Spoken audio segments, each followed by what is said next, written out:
All right, welcome to Inside the Numbers with the People's Pundit. I'm your host, Rich Barris. All right, there is a lot to get through today. Smash the like, Jay. If you like the videos, don't forget to subscribe, of course, but also smash that like button. Go ahead and subscribe. Share it far and wide with your friends and family, anyone who appreciates hearing the truth.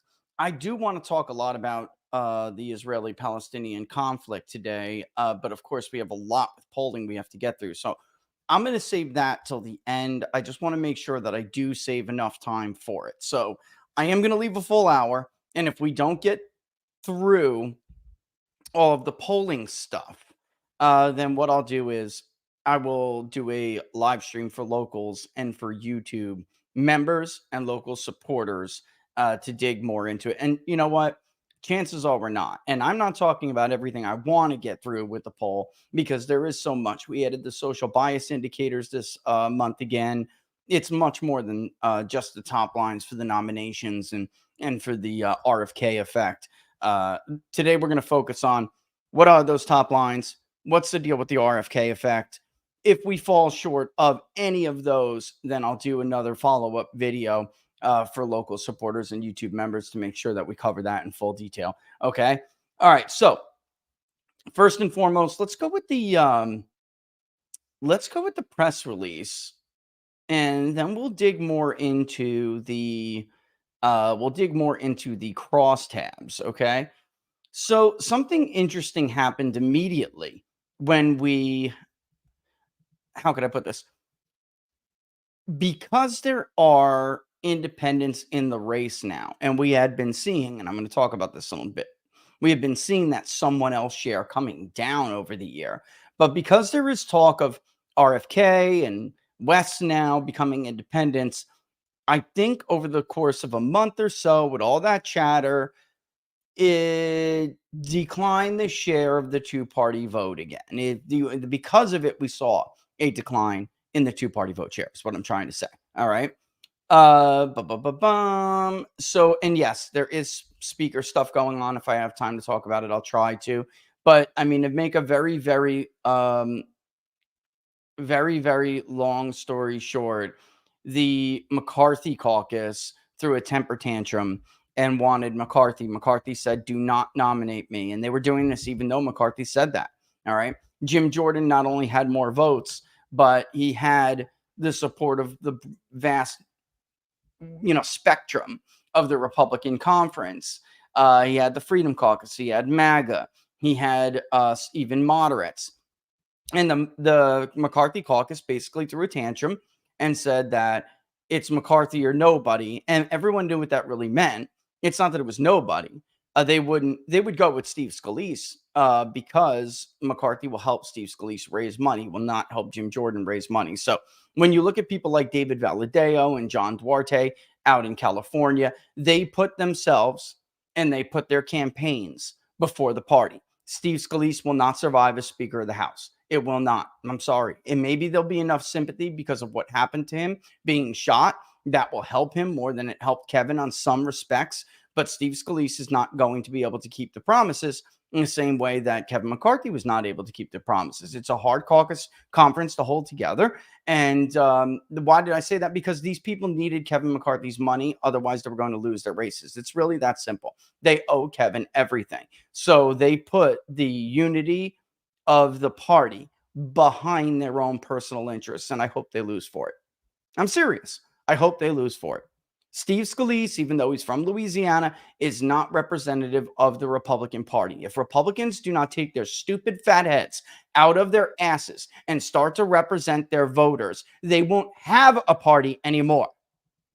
They just don't seem to get this.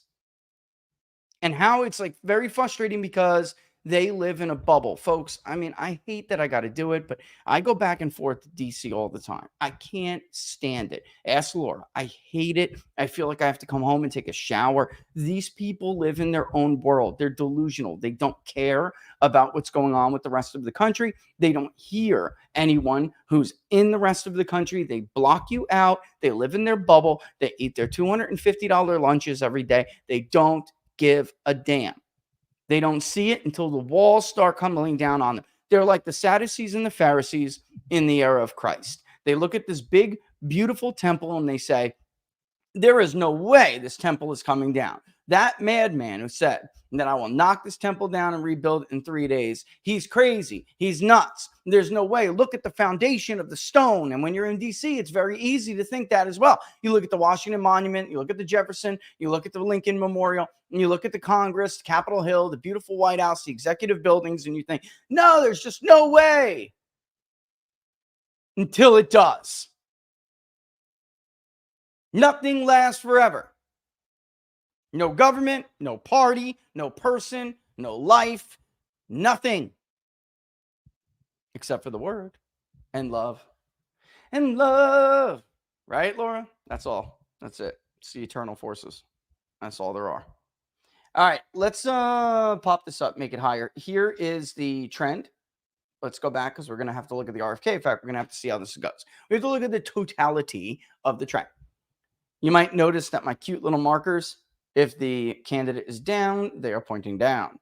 If the vote share for someone else or undecided, for instance, is up, they are pointing up. If they're flat, they'll be flat. All right. And I'm probably going to use a stop sign for that, actually. It's gonna, I'm such a dork with this stuff, but, I love it.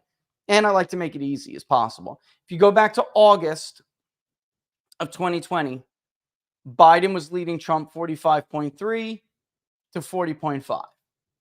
When you go to November, Biden was leading Trump 49.4 to 45.3.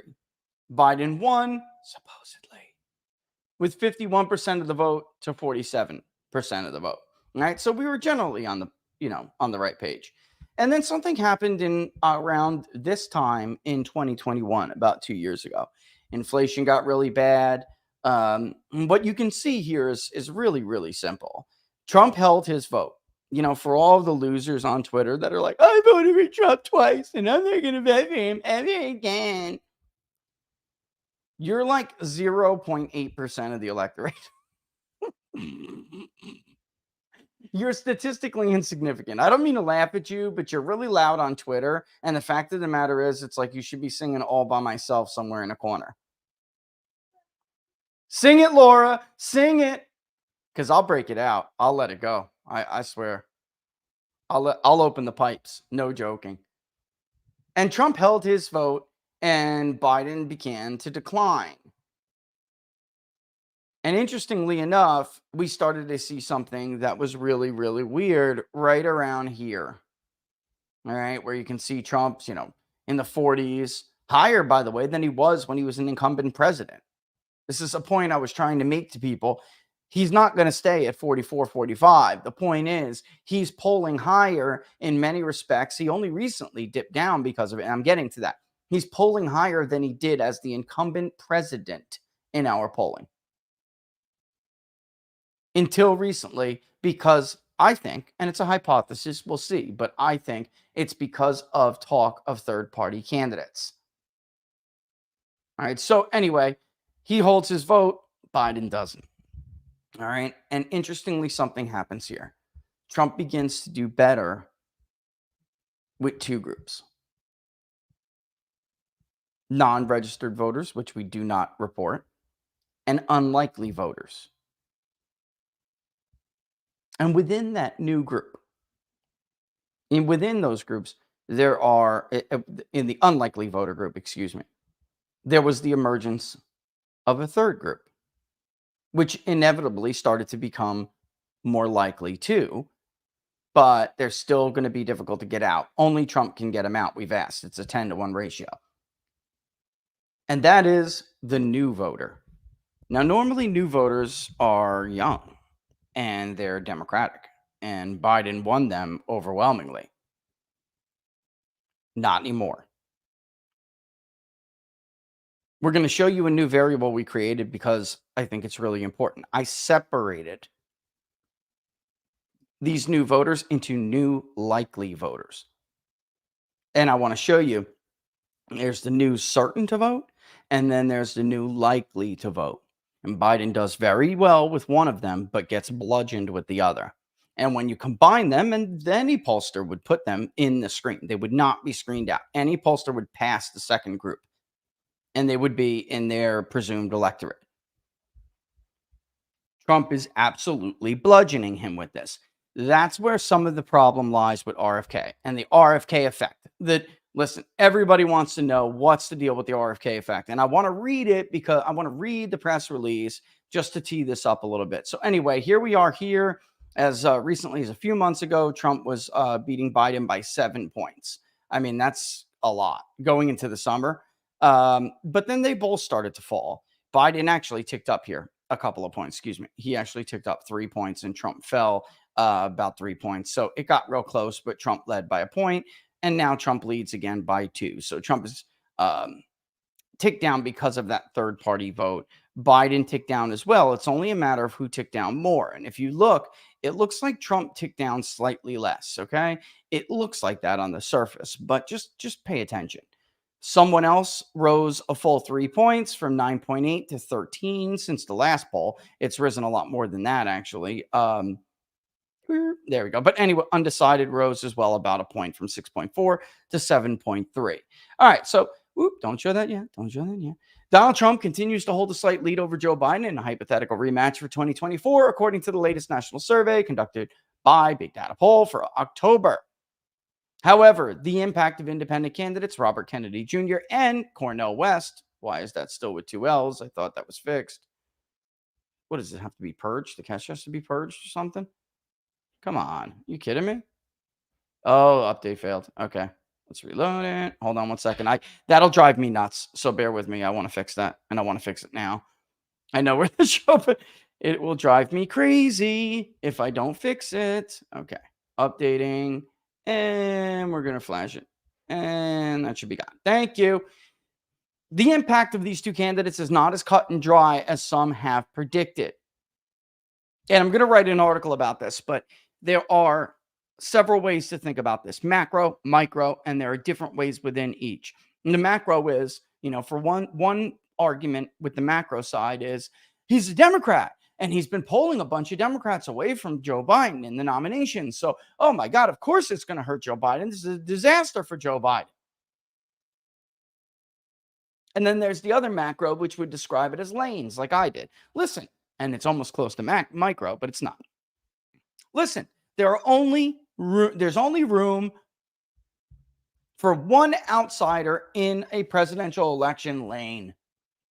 If an establishment candidate, status quo candidate, faces off against 2 anti-establishment insurgents, they will split that vote and the establishment candidate will get in. So it is inevitable that there will be overlap within the anti-establishment, the populist vote. It's inevitable. And then there's the micro. And that's really where I think the micro analysis confirms one of those macros. All right. Even though the national polling, it's not that clear when you're looking at just the top lines of the national election. In a 2-way general election rematch, the former president leads the current president by roughly 2 points, 41-39. The percentage choosing someone else, 13%, and undecided, 7.3, rose roughly 3 points and 1 point respectively. Until news of independent bids for president, both appeared to be trending down over the course of the year. You could see it now that both are undecided has surpassed where it was in October of 21. Not quite yet in the beginning of 23, but close. And someone else is now as high as it's been since March of 2022. So it very clearly was trending down. Third party was closing. Two party was rising. You can see it right here. And I use steps just to try to show you guys that effect more clearly. All right, so there it is. By the way, the thickness of the lines will always indicate the lead. All right, so here we go. Trump's lead over Biden shrinks with RFK in the race. If you round to the nearest whole number, which is the standard, we always show you a tenth of a percentage point. We always do show you that. But if you round, it's not as clear as it's not what it seems. And then whether or not we look into the demographics, which one does it really confirm? And that's what we're going to do. So Biden v. Trump with just a generic other in the race is Trump +2. And we read that off to you before. With Biden v. Trump v. RFK and a generic other in the race, yeah, it appears that Trump only falls 1.4 and Biden falls 1.5. That's true. But when you round, it's Trump +1. All right. Kennedy gets 9%. We are not seeing this. What was it? His pollster, 19. I don't even know what Echelon had. Do we still have Echelon in here? I may. Hold on. Let's see if we can remember. Yeah, we do. Hold on. 14.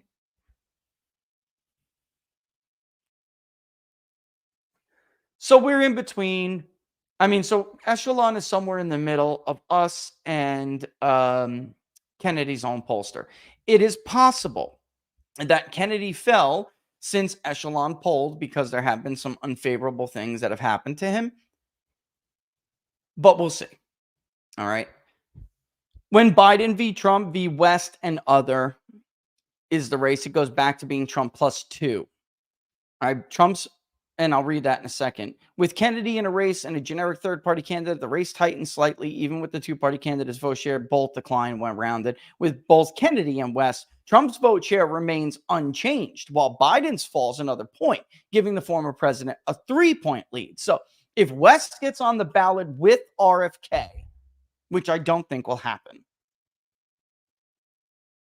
but if it does, then Trump's lead rises slightly. Why? Because, it's something Phil said on Tim Cass. When I was on Tim Cass, he said, I don't know, Rich, Trumpers aren't going to move. They're not going to budge. I agree. Trumpers aren't going to budge. But Trump can do better than just Trumpers, which are about 39, 40%. Trump can get other votes that aren't diehard Trumpers. And really what I see here, folks, is the difference between us going home at 10:30, 11 o'clock at night and knowing who the president is, even in the era of mail-in voting, because we're going to know how many existing mail-in ballots are left and whether or not Biden is able to do well enough with them, which I don't think he will. And I think we're all going to know relatively early that the race is over and that Trump has beat him. Listen, if you're a Trumper, you want the election today. A lot can happen in a year, about a year from now, which is when this election is. It's politics. A lot can happen. But if you're a Trumper and you want this election now, because without a doubt, Donald Trump is beating Joe Biden today. And it's not, even though we're looking at 1 to 3 point leads, he has something that the Republicans in 22 do not. His vote share is not disproportionately in certain areas where he can win the popular vote, but lose some of these competitive states, like we saw Republicans do it. Laxalt and Walker, and right in Arizona and Pennsylvania, that in Wisconsin, by the way, losing in the governor's race, winning the Senate. That's not going to happen to Donald Trump. Why? Because I can see it. You should be able to see it yourself in the new Media Research Group poll that just came out of Michigan today.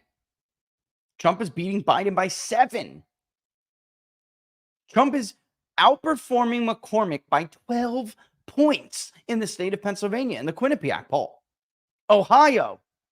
Look at the Emerson poll in Ohio. Yes, all the Republicans are going to probably, even Moreno, that's a question of name recognition. All the other candidates are beating Sherrod Brown. I don't think Dolan can beat Brown. I don't know about Frank yet. We'll see. The polling suggests he will. However, Brown is a slippery little you-know-what.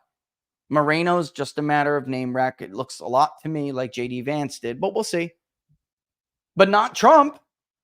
Emerson had Ohio close in 2020. Trump blew Biden out.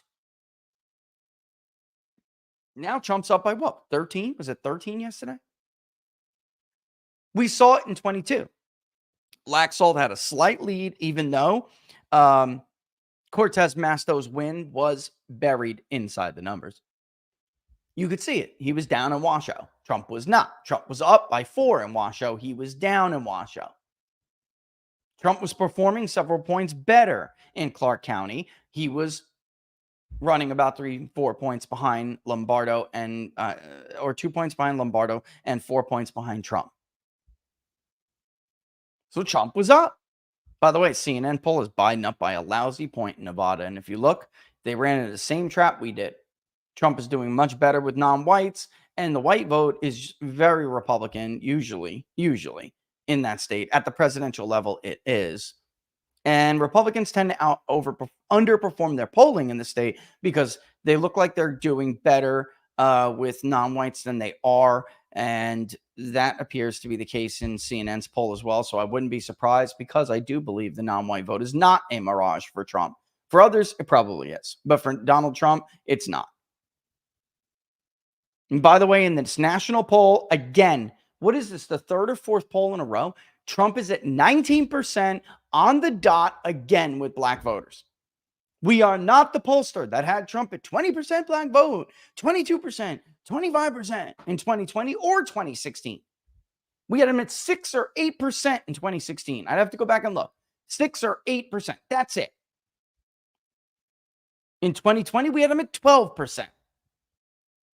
That's what he got. According to the exit polls, the validated voter surveys are a little less. He's at 19% again. Again.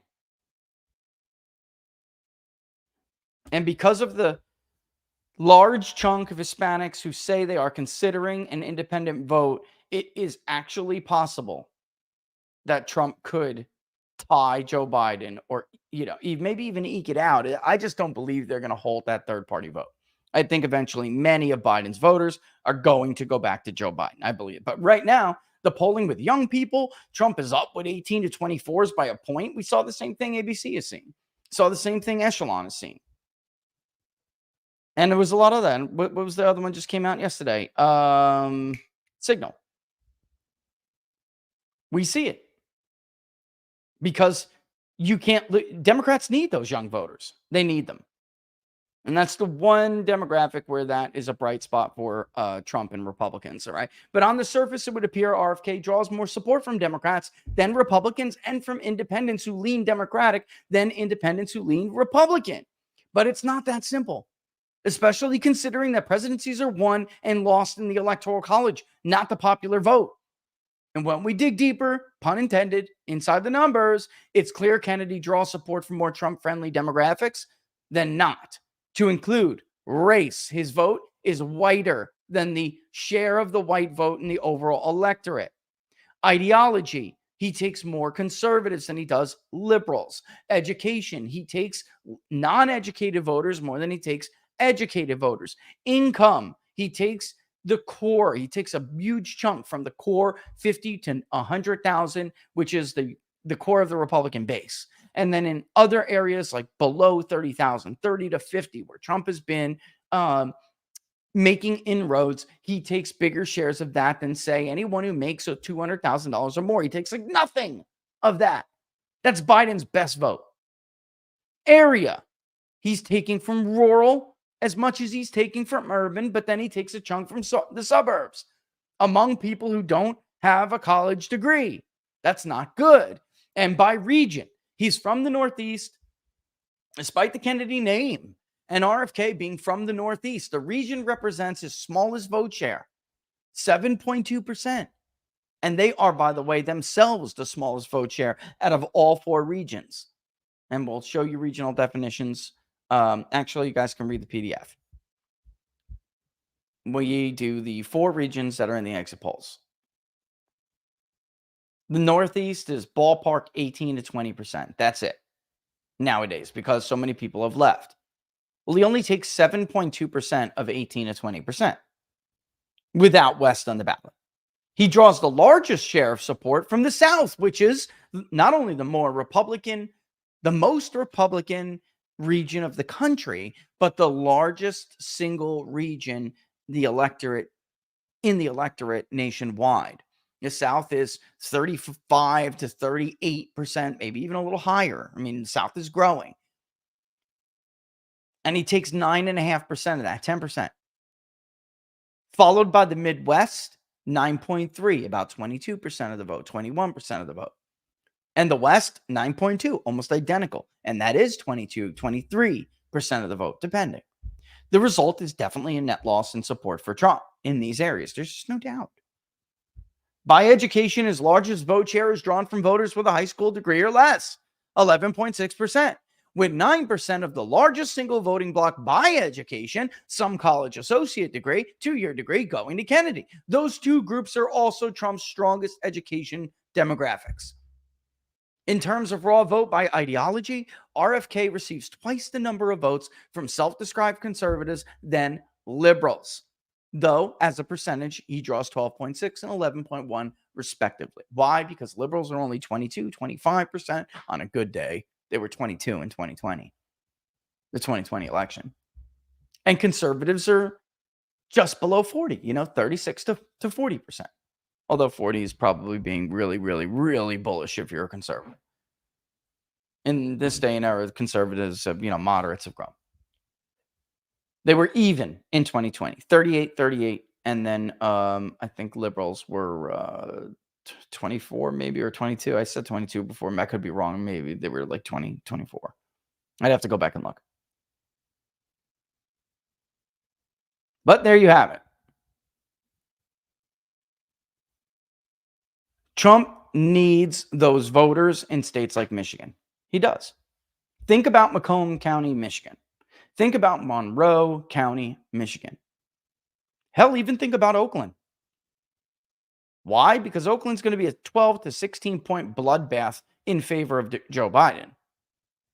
If you have RFK on the ballot pulling away a few votes here, a few votes there from the Republican nominee in Oakland, that net gain for the Democrat is going to be very difficult when you add it with Wayne County. It's going to be very difficult to offset with the net gain you're going to make in Macomb, which will also be diluted, and Monroe, which will be less so, but diluted.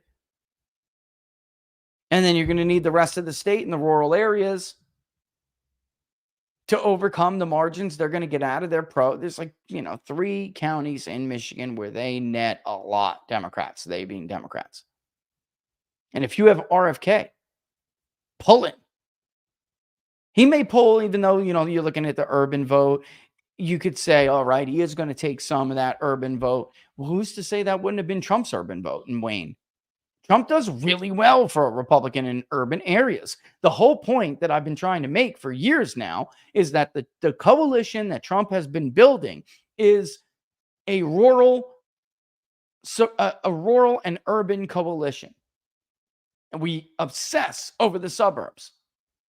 He's not going to win urban America, but if you take 5 more points, 8 more points out of urban centers, it's huge. It's a huge deal. You can afford to not do as well as you're used to doing, you're accustomed to doing in the suburbs. You can, as long as you continue to squeeze as much blood out of the bloodstone in rural America as you possibly can, like Trump does and is doing. With RFK there, that complicates it. All right, before we get into the crosstabs, let's just go over a couple of things here. This is astonishing to me. I'll be honest. Really is. Joe Biden's approval rating is largely unchanged. Everything that's going on in the world, like I said, Democrats are hive minds. They just refuse to budge. Republicans, independents, they've had it with Biden. But it's hard for him to fall into like the mid 30s or even the high 30s if Democrats continue to support him like this. That said, the intensity index is against him. Also, you're looking at the crosstabs right now, locals, in case you haven't noticed, I added a lot more to it. Cross the Trump v. Biden matchup with Biden's approval rating, and you will see something astonishing that I warned Republicans about going into 22. The undecideds were somewhat disapprovals for Joe Biden. Not strongly, somewhat. And if you looked at the margin, Republicans weren't winning them on the generic ballot.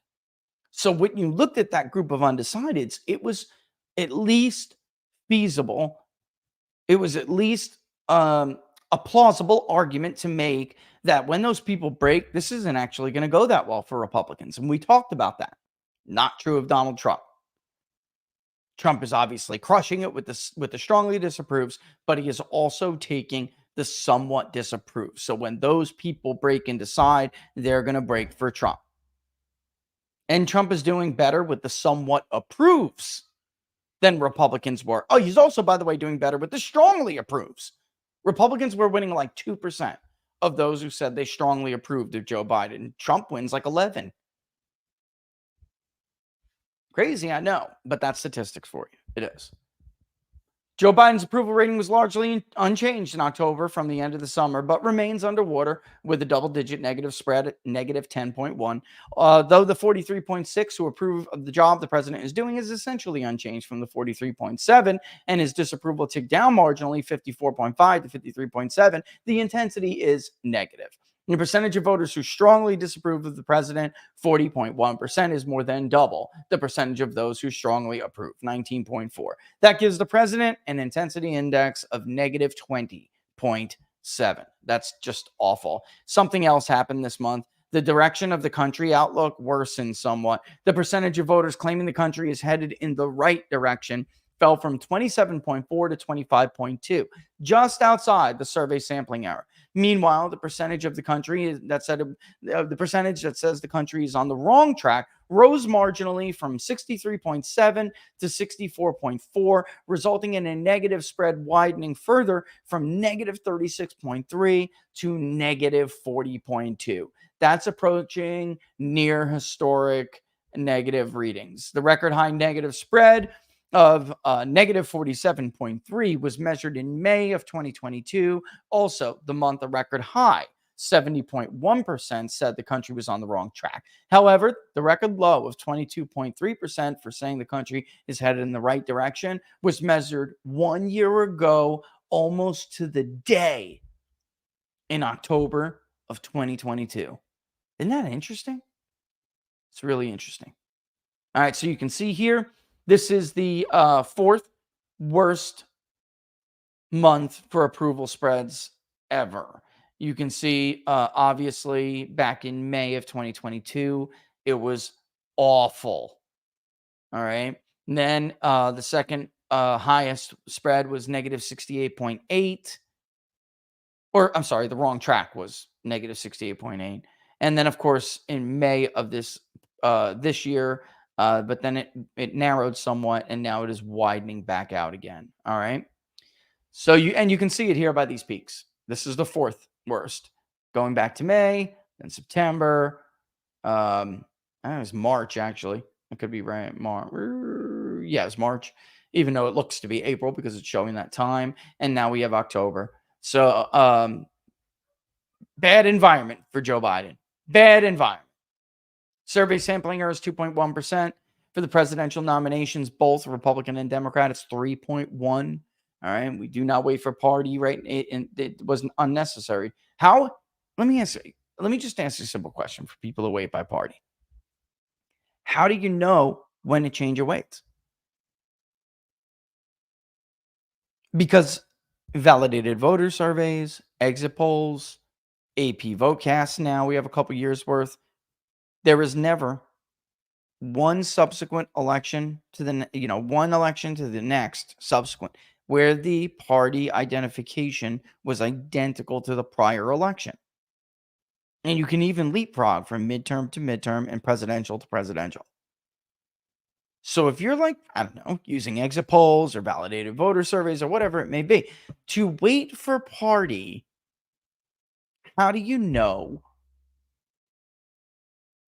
how the party split is going to change?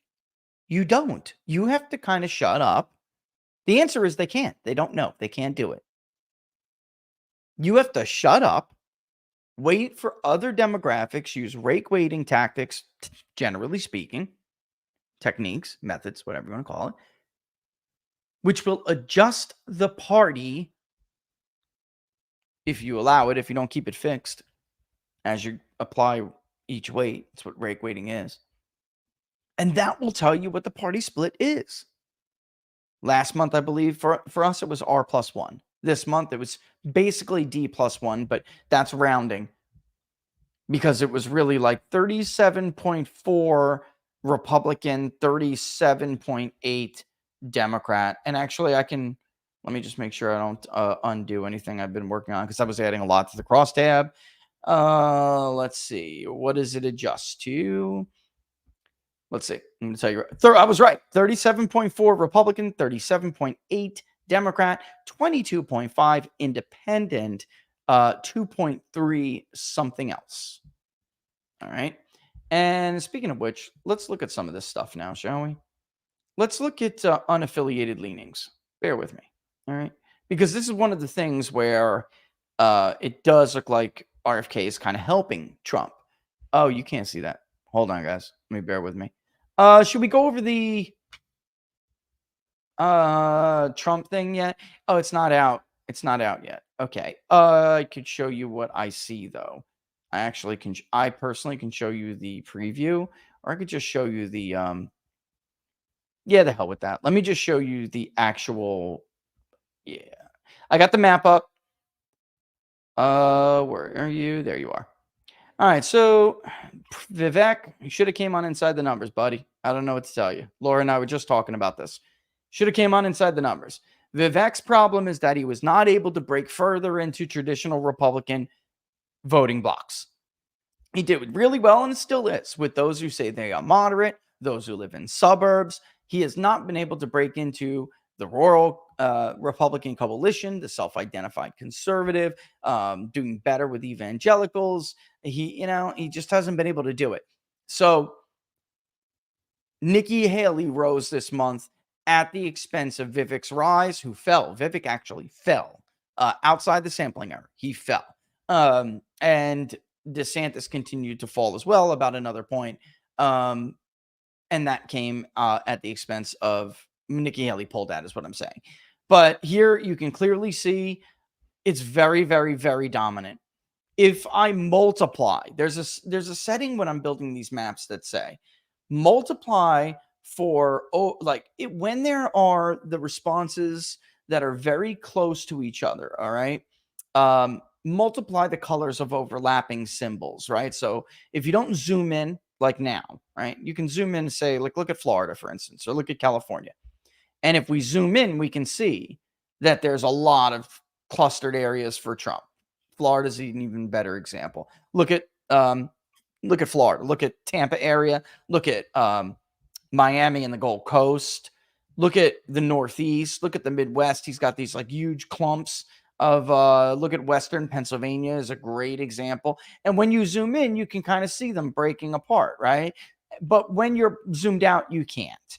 And what that setting basically does is darken the color that's associated, for instance, with Donald Trump. It would darken where he has several that overlap. But I thought it was confusing because the color keys on the legend are not going to tell you that. You can still hover over Trump, and when you do, you'll see that they've darkened. Look at this dominance. This election, this primary is over. All right? This is ridiculous now. And look, you got some people who are just holding out to the bitter end. The influencers are afraid the paycheck's not coming. There are others that are just doing their damnedest. I mean, there's one idiot right now on Twitter basically saying that they've been gaslit by pollsters for years. How could you be so dumb as to believe them? Let me tell you something, fool. I have never gaslit anybody. I was right in 2016. I was right in 18. I was right in 20. We got some wrong in 22, but not like this. One was outside the sampling era. This is a 45, closer to 50-point lead. This is crazy. The worst part about it is 85% of Trump's support is done, locked in. I'm not changing my mind. Bush's was like 20. And he still won. It just was a slog with John McCain, but it was like 20%. Look at the dominance of this man's lead. Where's the lane, guys? Where's the lane? The truth is the lane was never really there, even in the early states. This isn't a national election, Rich. This is a state by state. You're getting your ass kicked in the states too. So what are you talking about? In Florida, Donald Trump is beating Ron DeSantis by nearly 40 points. His own state. He's beating him in Florida by a bigger margin than he's beating him in Iowa. His own state. Yet there's still leads that are bigger than 30% in both states, even after they spent $100 million. It's over. Harvest ballots. Look at the registration numbers in Pennsylvania. They just updated yesterday. Could you imagine? Republicans out-registered Democrats despite all of the Chicken Little, the sky is falling with auto voter registration. They outdid them 10-1. Republicans out-registered Democrats 10-1. Imagine for a moment if they were organized.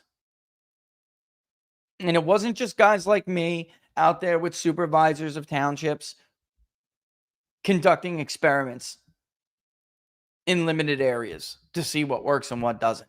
Imagine if they took those experiments, what worked and what doesn't, and applied it statewide to an organized effort.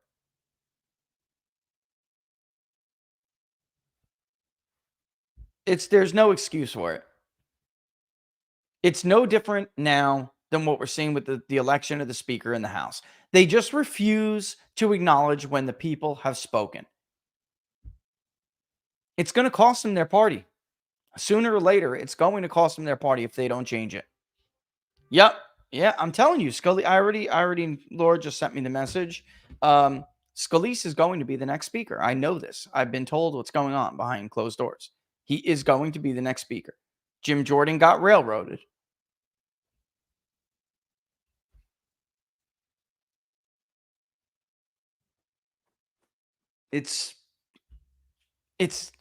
Why does that matter? You have about a year into the election. Trump is outperforming Republicans on the generic ballot considerably now. It's only going to get worse. Scalise's speakership. Listen, him being shot by a nutcase is only going to carry him so far. I'm sorry. Eventually, that will not hold. And you think he's going to satisfy the base? This is a man who was shot along with 4 others and did nothing about it. Didn't move to hold the people responsible for making the guy a nutcase. Didn't care at all about the fake investigation that was even the pretext for that conspiracy theory. He hasn't done a damn thing. I'm sorry. I'm a very nice guy, but he is not up to this task. Jim Jordan would have had a hard enough time doing this. Their main goal is to remove the ability for you to object to the speaker. And that's why Jim Jordan is getting screwed right now. Why? Because Steve Scalise is going to give them, as promised to give them, their power back away from you. I don't like it either. It's like chaotic, and I don't like it. but he's giving them their power back. So you are not going to be able to easily file a motion to vacate. So if you don't like him, it'll be like Boehner. You don't like him? Tough. By the way, Steve Scalise was one of Boehner's top lieutenants. Do you like John Boehner? He's been around for a while. All right. Again, though, as of October 9th, former President Donald Trump leads Governor Ron DeSantis and Vivek Ramaswamy 11.5 to 7.1. Ron DeSantis fell again, almost another full point, and Vivek fell a lot. He fell about 4 points. All other candidates remain in single digits, while 0.8 chose someone else, and now 7.4 remained undecided. So what we did see is not all of Vivek's support. Like Nikki Haley took some from Vivek, took some from others, frankly, and took some. Definitely has been chipping away at DeSantis' support. Most of DeSantis' support when he was high, guys, I'm going to show you the trend, was Trump support. It was just, I maybe want to give this guy a chance, and maybe it is time to move on from Donald Trump. But I still like Trump, but maybe it's time to move on. We can do a little bit better with DeSantis. He's clean cut. He's the Trump without the Trump, right? He's MAGA without the Trump and the baggage. And then they realized he was full of crap. So they went back to Trump. And now, or he not only was full of crap, I mean, the stakes were risen so high that now here we are. Nikki Haley has pulled some from Vivek, but she's now the remaining support that Ron DeSantis has is never Trump support. There is no MAGA, almost no MAGA left in Ron DeSantis' support. In the online collection, it's even worse. The only reason why DeSantis ended up at 12% again, and even though it's rounded, he's at 11.5. The only reason why he ended up at 11.5 was because of older voters on the phone that are educated. In the panel, he was abysmal. He couldn't even crack 10%. So, that's why media polls, by the way, that do more live caller interviews still have DeSantis higher than everybody else from like Harvard and the Morning Consult poll. Great examples. They have him much lower because we talked about this the other day about how those live call the cell phones, especially when you're when you're deduping them and you're being too strict about it, maybe that will give you too many educated people. But even the educated voter on the panel, there was something different with their behavior. Even the educated voter on the panel did not support DeSantis in double digits anymore. So, or not like that anyway. So my guess is Ron DeSantis, if he makes it another month, he'll fall to like 8% next month. But why? Because what's remaining is mostly never Trump. That will probably start to shift to other candidates like Nikki Haley and Chris Christie. And then the very tiny bit of MAGA that is left is already starting to peel away and go back to Donald Trump. You can see it in the moves that like my former friends have made, by the way, leaving certain groups and, jumping ship and hoping that Trump is there to catch them. That's not going to happen, by the way. So you can see it now. People are jumping ship left and right. It's going down. They know it's going down. And they're, and you have Liz out there like, enjoy the ride, Ron, because she's just joking at this point. I mean, so anyway, let's go back and see it. Here we have it. Now let's look at the trend. All right. This is important too. Not that I want to get rid of this too much yet, but I can come back to it. I can always come back to it. Hold on. Whoops. Yeah, that's not what I was trying to do. Sorry. I'm not trying to show the inside of my thing here. We'll have to cut it and go back to the other one. Here we go. Here we go. All right, so here's the trend as we've been doing it. All right, and I was on Allison yesterday, by the way. Great. I was so sorry I was late. I was digging my face in this poll, and I just got lost in the sauce. But I'm glad I was able to get back on. You can see Trump back on the rise. He had hit his high a couple months ago. We've led this every step of the way. We have led this trend every step of the way. No matter how much crap anybody wants to talk, you could take every single one of these releases, plot them on the line graph, plot them as a line, literally like a line plot on the line charts on Real Clear Politics. And what you will see is that a week, 2 weeks after big data poll releases, a national poll showing a change in trajectory. The trend on RCP follows. It's clockwork. It never fails.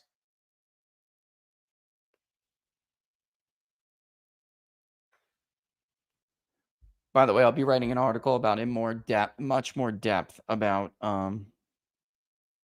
RFK's impact here. Anyway, back in January of 2023, right? There was, a point where DeSantis was at 31% and Trump had fallen to 43. Man, that was our low. And there were two polls within this month. I got to go back and put the other one. This one was really for February. The other one was for January, like the first week in January. And then this one was conducted at the very end of January, last few days, and was released in the beginning of February, or was done in the beginning of February.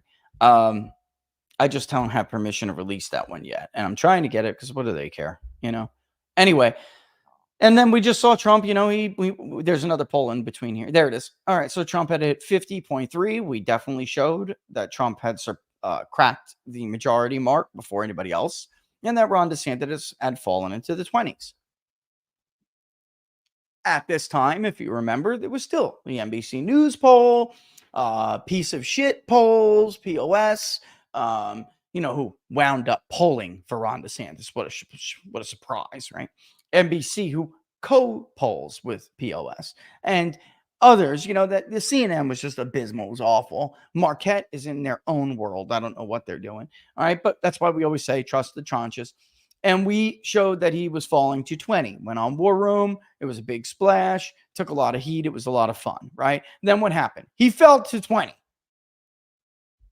Moving on, we can continue to show that this is when Trump hit his high of 61. DeSantis had fallen to 17. And the question was whether, even if Trump recedes a little bit, what is going to happen with DeSantis' support, right? So Trump receded to 55.6 in the summer, at the end of the summer, but DeSantis did continue to fall, all right? And now here we are. I'm just going to go. He popped back up, 56.1. He's back on the rise. I think this rise is going to continue. He was in the low 60s in the phone, right, Laura? What do you end at? 61? Something like that. And online was like, I don't know, 54, 55. That's why I'm in this joke poll released by DeSantis' pollster showing Trump at like 45 or 48 or something. You're putting your thumb on the scale. There is no way. In fact, last week I showed you guys the raw responses. The only way you could have Trump in the high 40s is if you're fudging the poll. Sorry. There is no world in which that is a legit result. And DeSantis continued to tick down. All right. Undecided rose. You can see that here. Rose by about 2 points, a point, something like that since the last one. Vivek fell. Like you can see Vivek on the decline here. Look at Haley. It's like, if this was the media, they would be like, she's surging. Is it a surge if it's like 3 to 6? Is that a surge?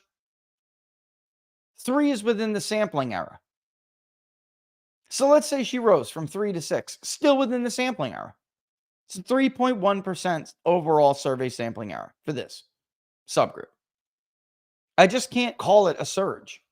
Yes, she's chipping away off of Ron DeSantis's and other Vivek and Mike Pence's support. A surge it is not. Vivek going from like 4 to 12, that I was all right with characterizing as a surge. That sounded like, especially with that many people in the in the field.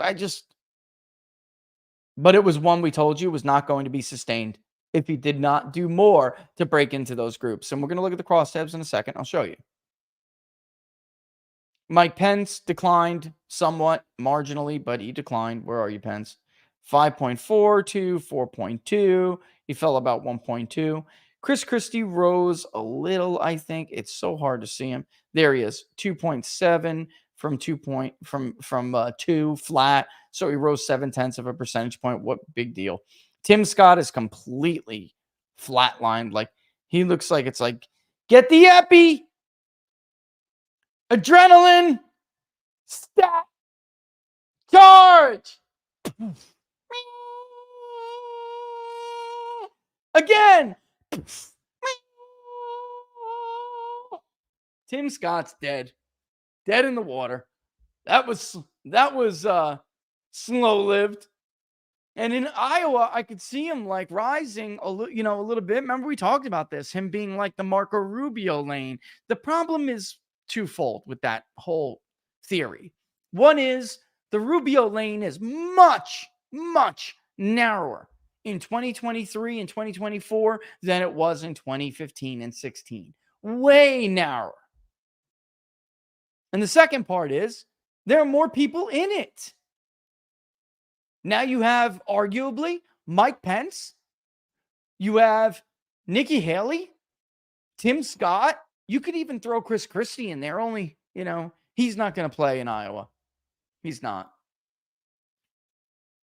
People in Iowa work too hard to look at that guy and say, how could you be how could you be okay with yourself?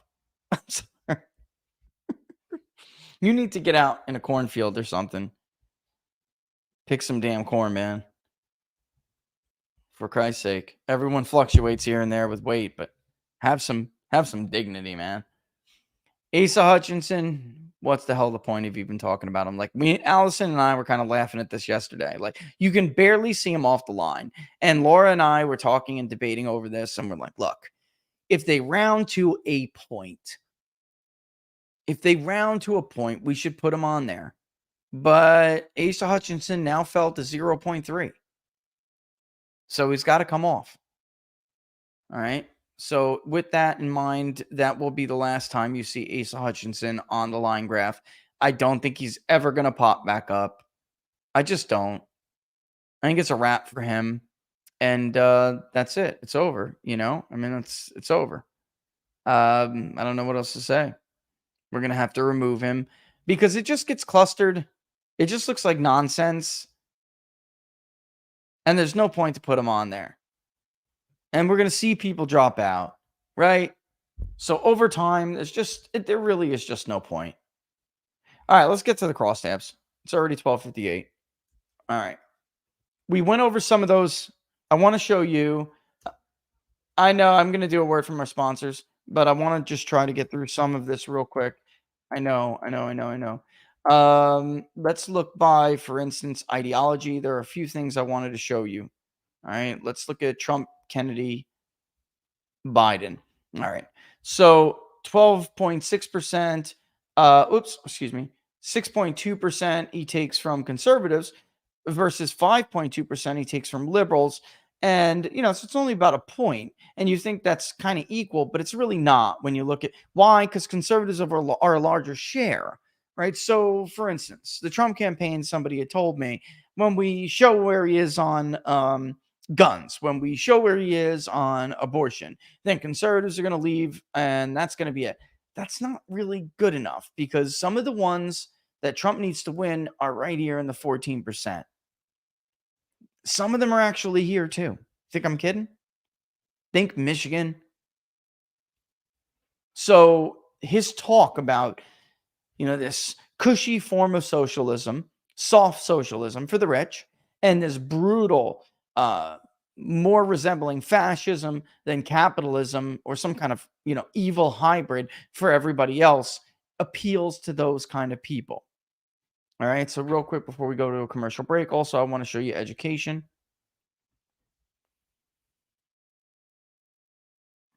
12%, those who have no high school education, 9% of those who have some college or so. Look at the size of the groups. Okay. Much, much bigger, much bigger. Even though when you look at something like affiliated leanings, it can be a little bit confusing. Where are you? Affiliated leanings? There you are. And so he takes 17.6% of those who say that they are more affiliated with the Republican Party. So, what even though you call yourself an independent or something else, which would you say is more aligned? The Republican Party with your views, the Democratic Party? Are you equally aligned with them, or do you share a little in common with either? All right, it's not that big of a deal that he's taking. I mean, they're separated by a point. He takes 1 point more when you round from the Democratic Party aligned independents, but equally he takes 20, and then that hurts Trump. But even more so, the share little in common with either is a big Trump group when it's just Trump and Biden. Trump leads by damn near 10 points with them, but then when you put Kennedy in the mix, he only leads by 4. All right, so he's taking these people, and he needs those people. It's going to be a rough equal vote in Pennsylvania. The independent share is small. The truly persuadable share is even smaller. They're going to come from this column, telling you. Michigan, also the case. All right. Look by region real quick before we take a break. The Northeast, the smallest share of the entire electorate. Again, we talked about this when we did it. Look where he's taking the most from. The most votes comes right off the top from Georgia. I mean, from the South. Think about states like Georgia.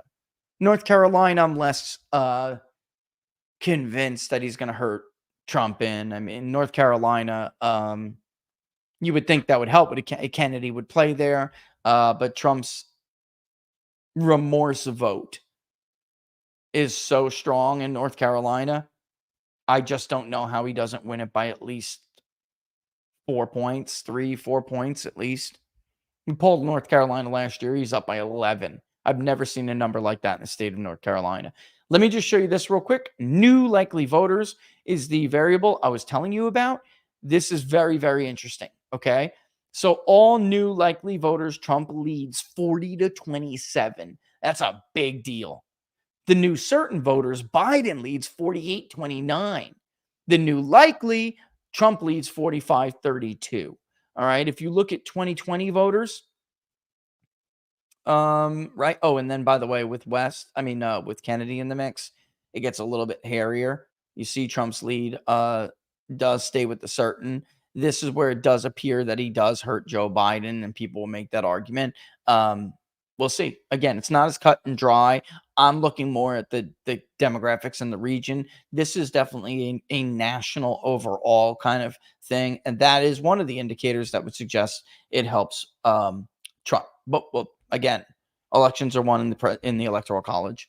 If you're a 2020 voter, Trump leads by 1 point. But if you're not, Trump leads by 4. Big deal. Big deal.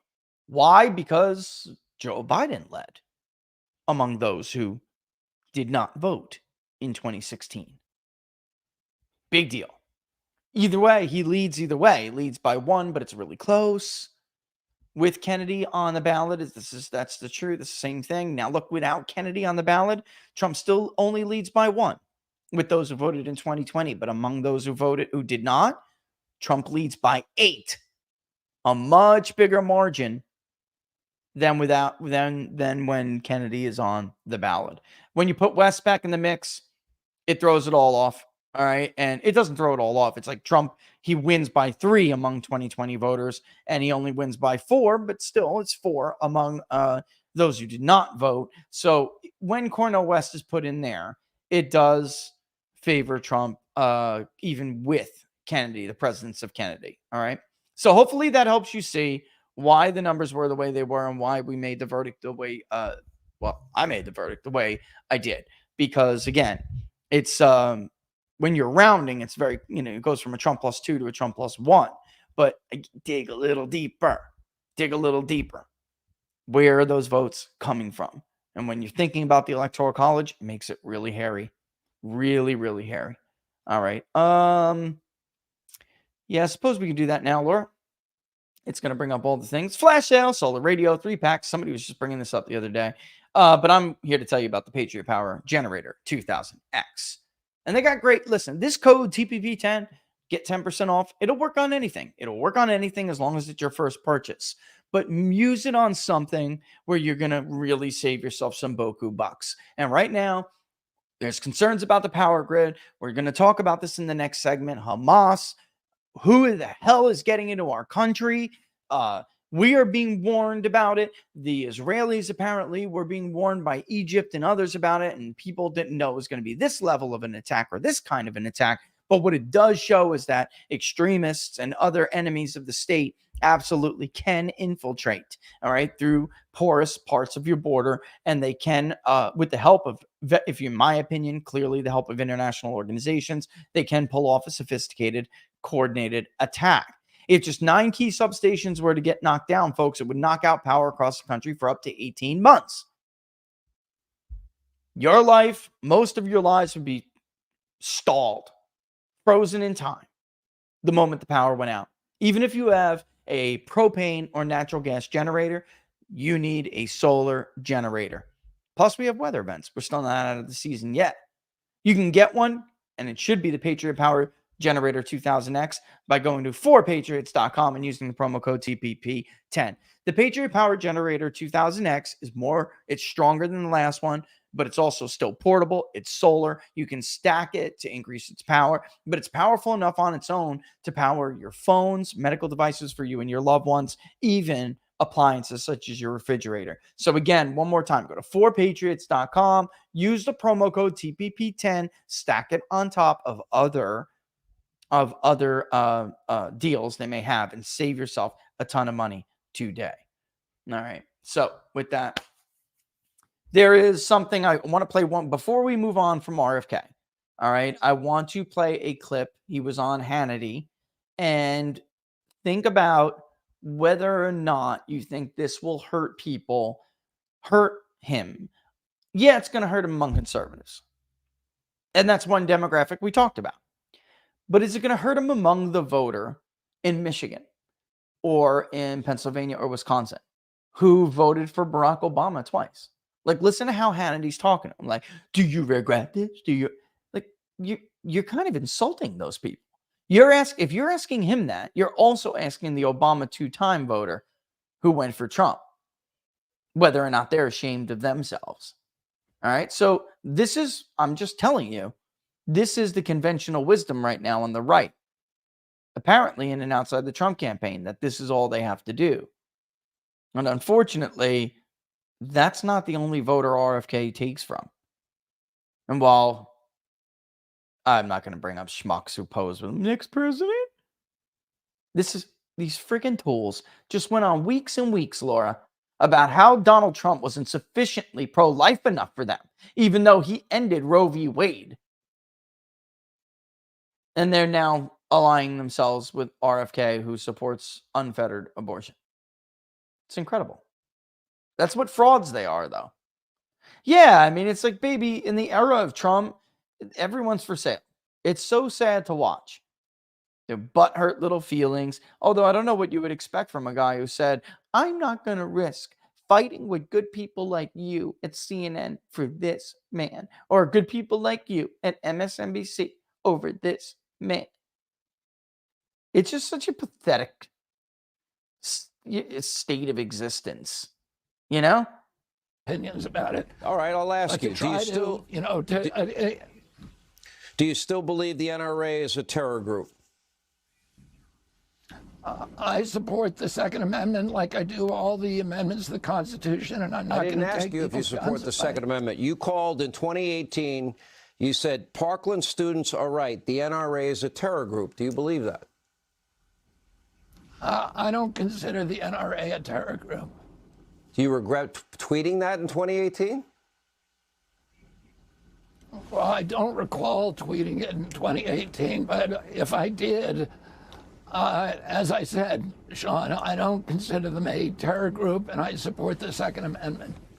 Do you regret endorsing Al Gore, John Kerry, Barack Obama, Hillary Clinton, and Bernie Sanders over the years? I don't recall endorsing Bernie Sanders. I like Bernie Sanders. I voted for Barack Obama. I don't regret that. I don't. It is not a good look. But again, the last line of questioning attacks the very people who delivered Michigan in the hands of Donald Trump. Congressional District 7, Wisconsin. Hello? Tom Tiffany, your district. And your old district. And your new one, frankly. Went for Biden. I mean, went for Obama. Twice. Trump carried it. Twice. I mean, it's just stupid. They just don't seem to understand the people that he's going to draw that's going to hurt them. I fully expect most conservatives are going to drop him as time goes on. But there is something called the margin of fraud. If you don't think there is, you're a fool. You're a fool. You were born yesterday. It's just unbelievable. You need those people. Speaking of delusions, let's move on to Israel and Hamas. And if we have time, we'll circle back to this. I know Laura hates that saying. I got a couple clips I want to play. Some are just outright disgraces. Others are embarrassments to the nation. Let's start there with our good friend Admiral Kirby. I'm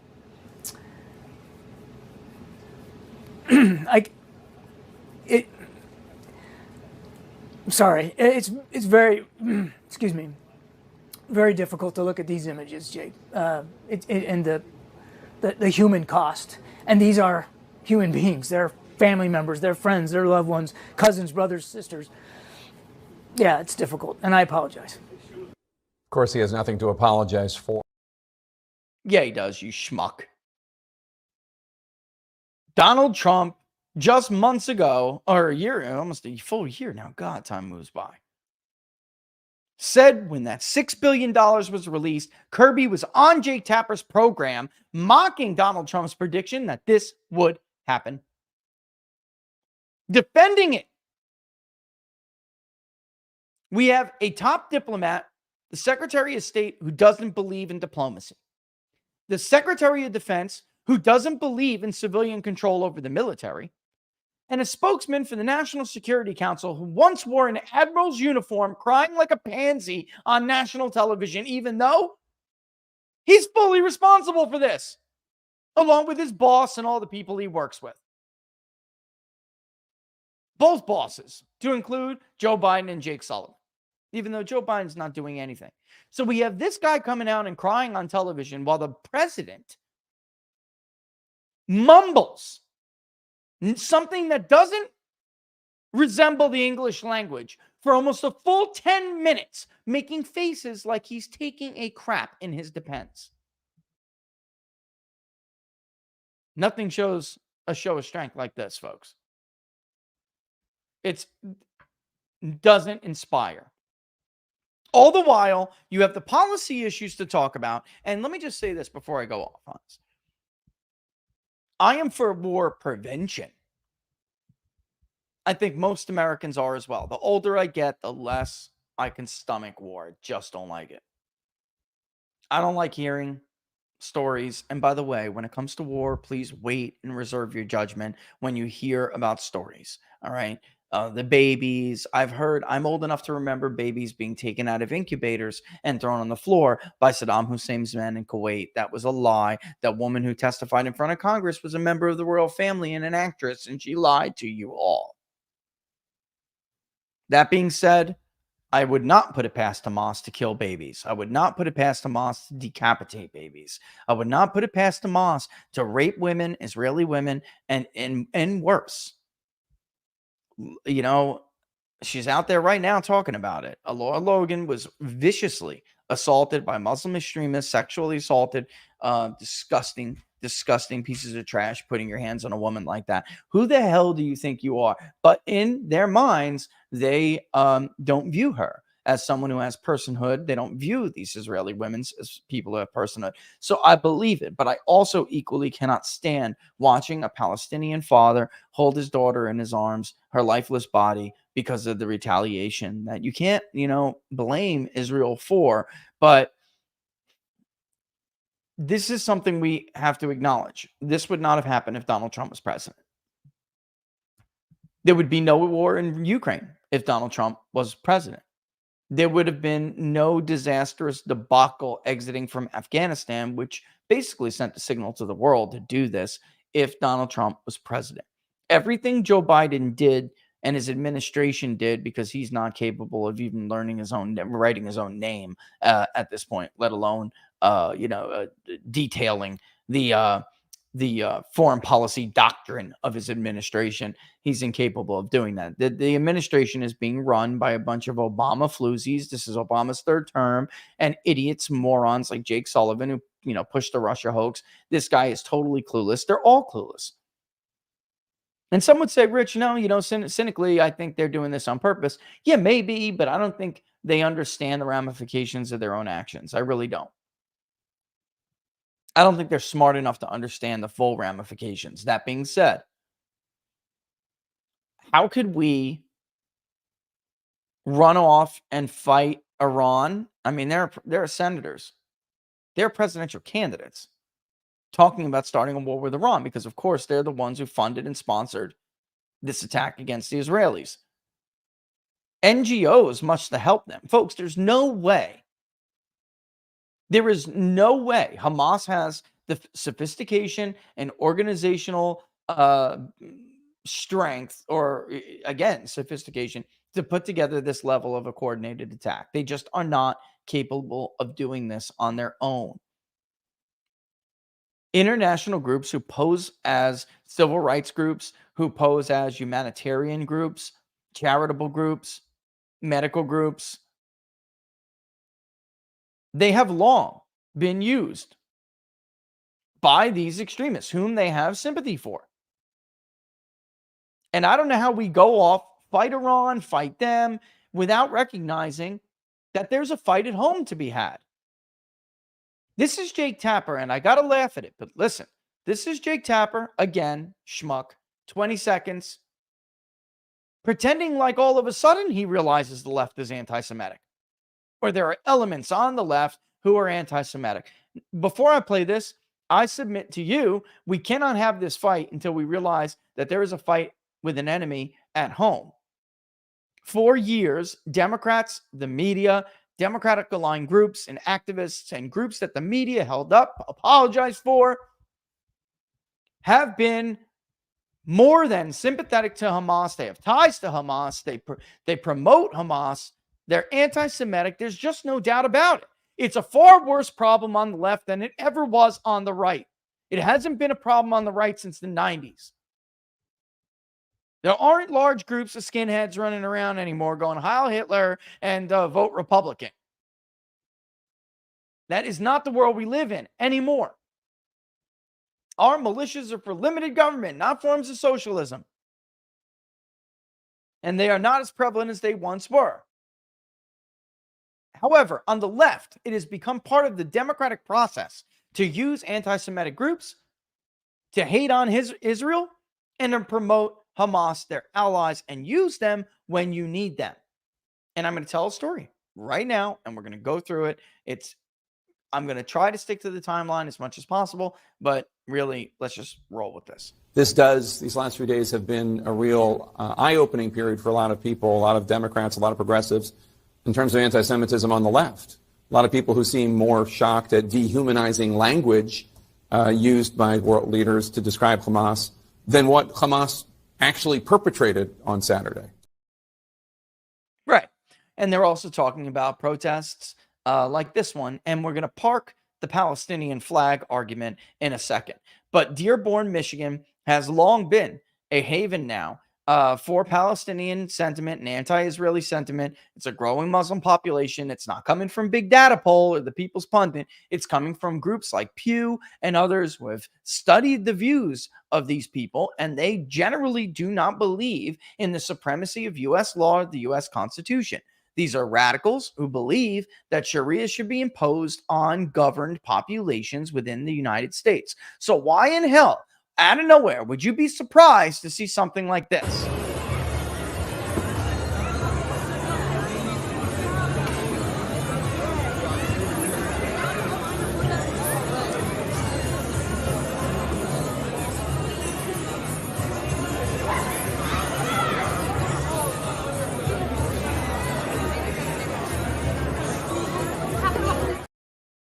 Speaking of Michigan, let's turn our attention to the lawmaker, Rashida Tlaib, and we'll get to Ilhan Omar in a second. This is, big to do in the media about her inability to condemn the attacks on the Israeli people by Hamas. And people are stunned by it. First, I'm going to play it, and then we're going to talk about it. Then we're going to take a little trip down memory lane.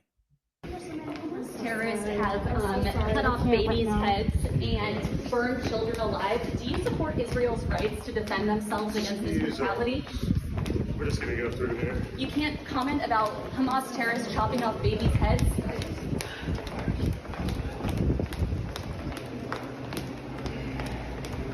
Congresswoman, do you have a comment on Hamas terrorists chopping off babies' heads?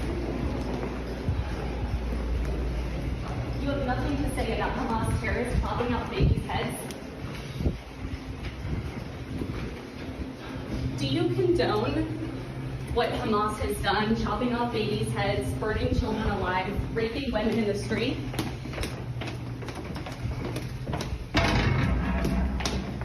You have no comment about children's heads being chopped off?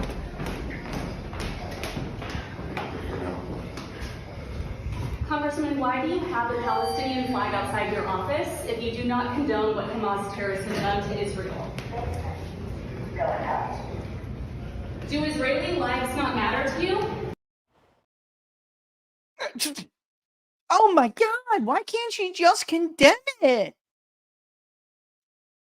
She can't condemn it because she's in bed with it. She's not going to condemn. Go ahead, Laura. Go ahead. Did you see her smirk?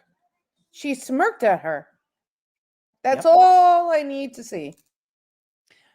She is not going to condemn them because she is in bed with them. And if you don't believe me, we're going to take a little trip down memory lane right now. Let's go back to when Ilhan Omar was accused of making anti-Semitic remarks, and the pressure from the last remaining Israeli lobby that is for Democrats, right? This was like their dying breath within the Democratic Party.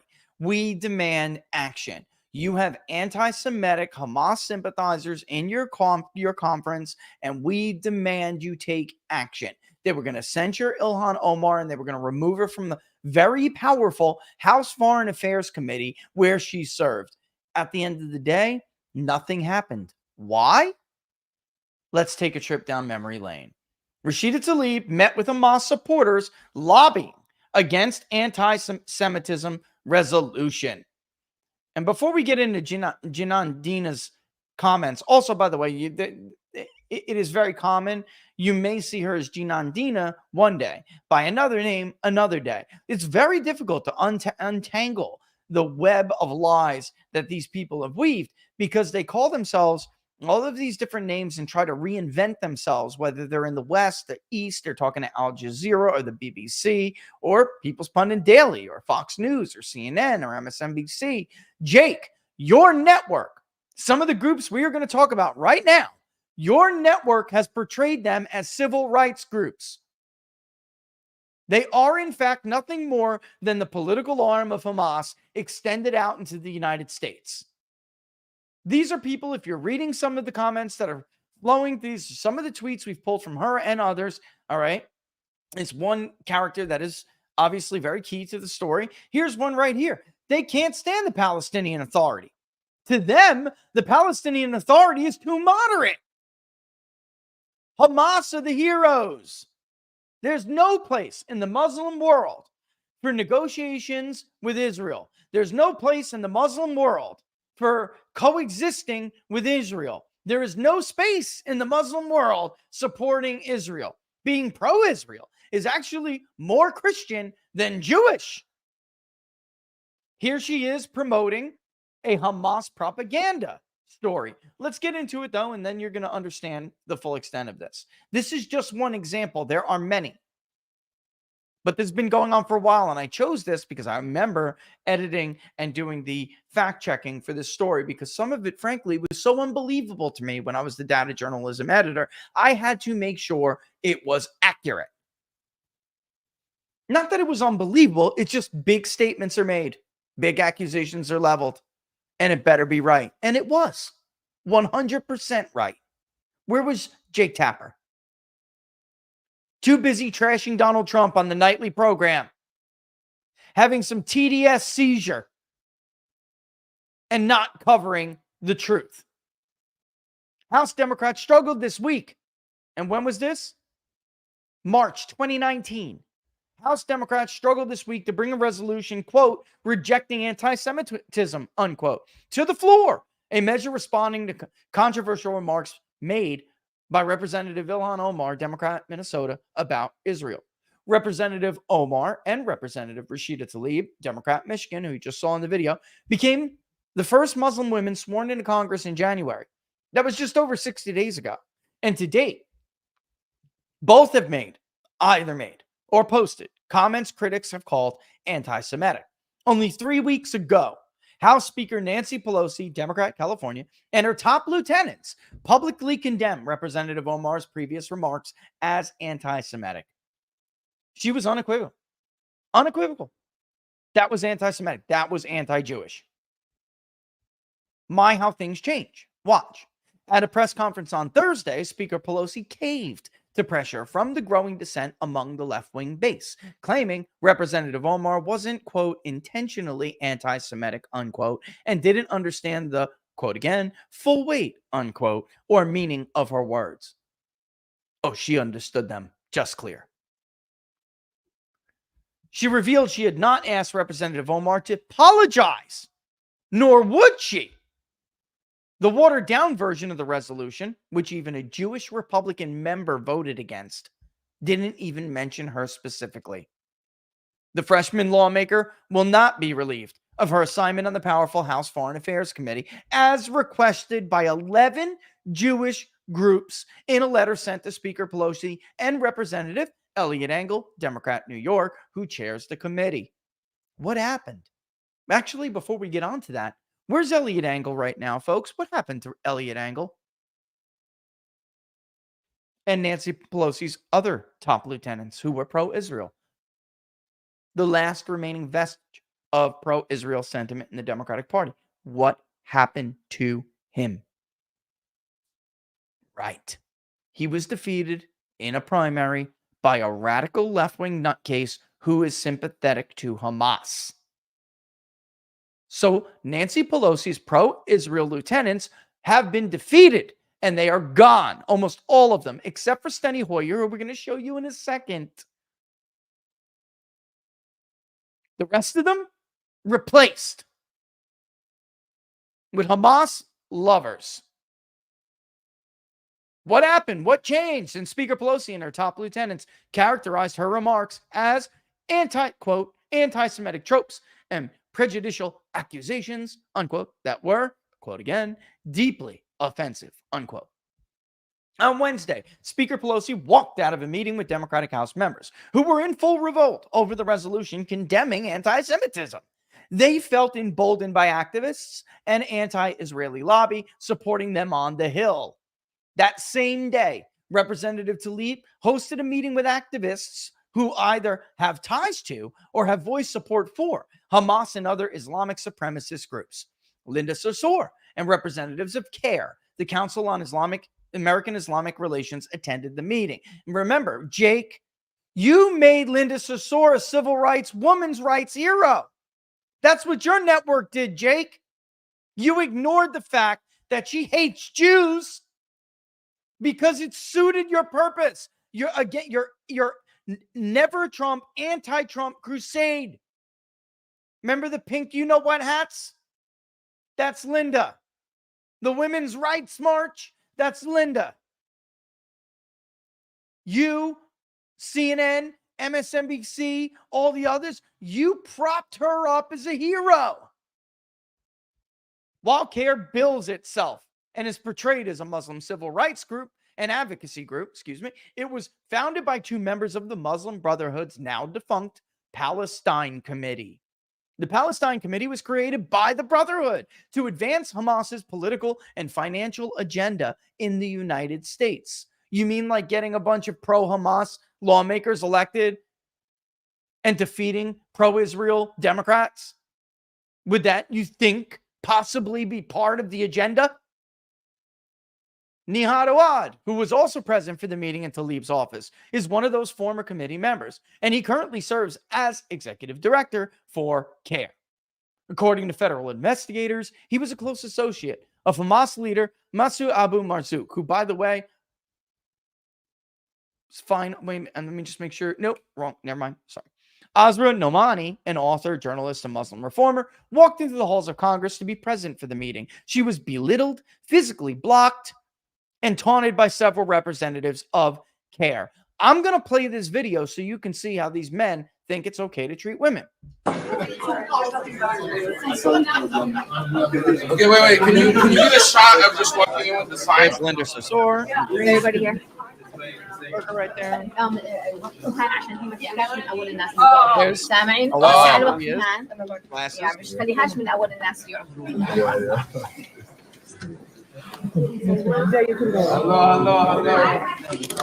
So if you can turn your camera off. Okay, his is on.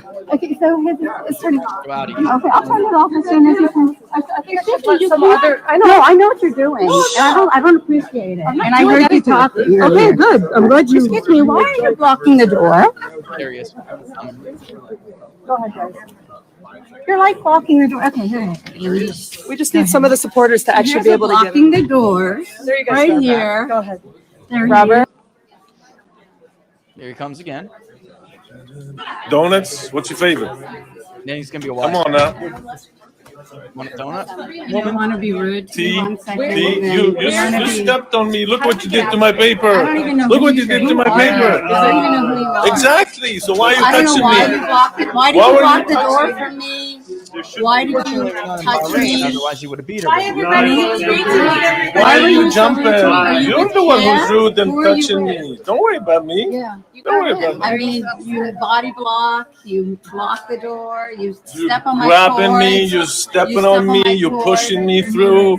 You want to be part of the group. You're not invited. Right. So So is this- why are you pushing Where- through? where are why we right now? Why are you pushing Are through? we in? Are Why we are in the you U.S. pushing Congress? people? Is this the That's what I United thought. States of America? Right. Is this a free So go, country? it is free. Go do your So own why thing. did you block the door?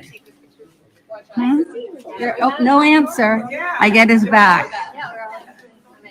So this is the United States. Come on, let's take a photo. That was CARE Wanna take a represented. That woman right there. Wait. Watch. There's Linda. All right, so she follows him, and that's fine. You do what you want to do. Let's move on, though. That woman I was pointing out to you, check this out. And here is first, let's get to some of the comments and reaction to what had happened. As a Muslim woman who has witnessed and experienced abuse by Muslim men, it is terrifying to be spoken to with the hate, hostility, and aggression Arab Islamist men openly throw at reform women. Shireen Kudosi, the Clarion Project's national correspondent, wrote of the incident. As Nomani points out, this is America, not Arab, some Arab country. But the way we're treated, you can't tell the difference. Mungi Dua, I always kill this guy's name, and I don't care. Mungi Dawadi, who can be seen in the video attempting to physically intimidate Nomani, served as the executive director for CARE in Connecticut. Get this, folks, when we were doing this, we asked them a question. We wanted their response. The group has removed that information from the staff section of their website. We watched them do it. Live time. Bang. Gone. Dawadi supported Tunisia's pro-Islamic and Nahadi party. And this is what we wanted to know about. The part that was one of the questions. Ennahda party, which according to the Brookings Institute has a quote gray record unquote on their quote again commitment to pluralism and respect for women's and minority rights unquote. That's a nice way to put it, but Brookings again is a left-wing apologist think tank posing as a nonpartisan professional think tank who has been doing nothing but running cover for these groups for years. On September 24th, Tunisian President Benji Qaid Essebsi ended a 4-year alliance between the secular party, the Nahdatuns, and the Islamic Party, and Ennahda, whatever. Sarsour, a co-chair of the National Women's March and a campaign surrogate for politicians, including Bernie Sanders, who we're going to take a look at in a second, and Alexandria Ocasio-Cortez, has a long and documented history of making anti-Semitic remarks. In the above video, she can be seen directing Jinan Shabbat, also known as Jinan Dina, to block Nomani. Jinan, the events and outreach manager for CARE, has posted a number of anti-Israeli comments to social media dating back years. In May of 2018, journalist and commentator Wajahat Ali announced on social media the Islamic Society of North America, or ISNA, had disinvited him from speaking at their annual convention in Houston. The U.S. government named the ISNA as a member organization of the Muslim Brotherhood in the case against the Holy Land Foundation for Relief and Development, which liberals got dropped. See, the Justice Department doesn't really care about terrorists within the government. They don't care about terrorists within society. They care about climbing up the telephone pole outside of Trump Tower to frame Donald Trump. They care about nonviolent offenders who were let in by Capitol Police doing 15, 20 years in their life in jail for daring to step in the Holy of Holies. Altaf Hussein, ISNA vice president, cited his recent work with Israel for the disinvite, which included filming a documentary with The Atlantic, as left-wing as you get, that spoke with Jewish settlers and Palestinians in the West Bank. In 2014, he also participated in the Muslim Leadership Initiative, or the MLI, as part of the Shalom Hartman Institute, a program that invites North American Muslims to explore how Jews understand Judaism, Israel, and Jewish peoplehood.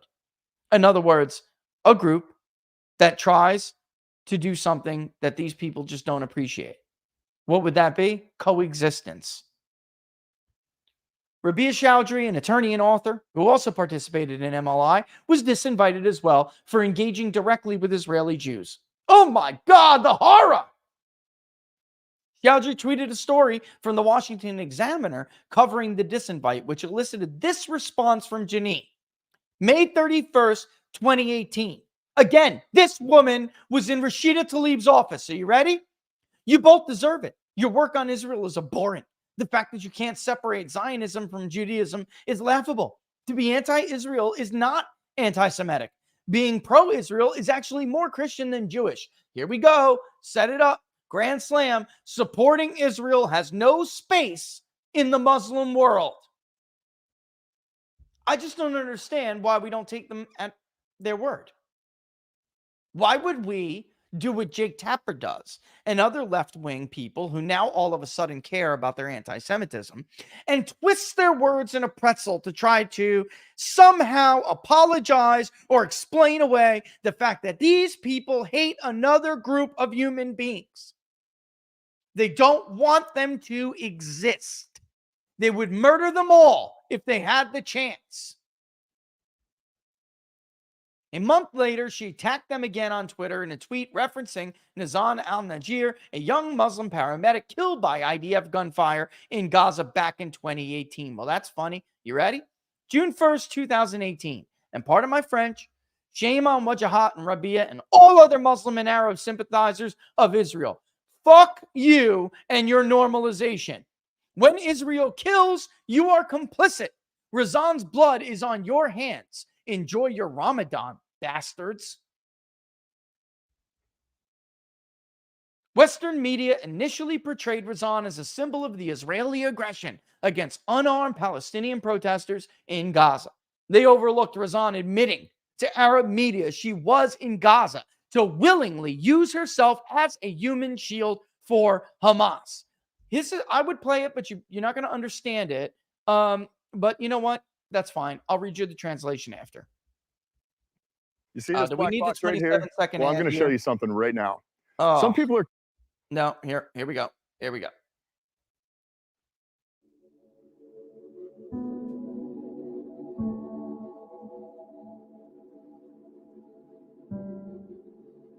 This is normal. أنا المسعفة رزان النجار. أنا هنا على خطوط التماس أشكل درع بشري.